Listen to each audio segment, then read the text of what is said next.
je vais vous expliquer comment faire pour le ECG, comment faire un ECG 18 dérivations. Donc l'ECG 18 dérivations, c'est un ECG standard, c'est-à-dire ECG 12 dérivations, plus 6 autres dérivations.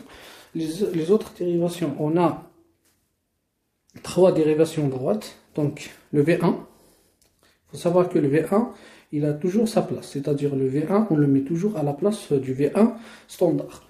Puis le V2, plutôt le V3, on va le mettre ici.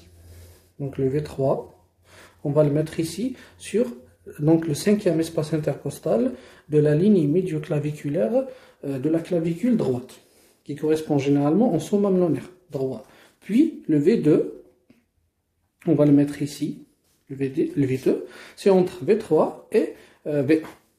Voilà, donc celle-là, c'est les dérivations droites. Donc, puis sur l'ECG, on va noter donc le V1, on va toujours le noter V1. Le V2, on va le noter V, donc 2D, c'est-à-dire droit. Le V3, on va le noter V3D, c'est-à-dire la V3 droite. Maintenant, on va partir aux dérivations postérieures, donc qui va permettre de voir le VG en postérieur et en basal. Donc on a 3 dérivations, le V6, V8 et V9, plutôt V7, V8, V9. Il faut savoir que le V7, V8, V9, ils ont le même niveau que le V5, que la V6, plutôt V6, V5 et V4, c'est-à-dire toujours sur la même ligne horizontale.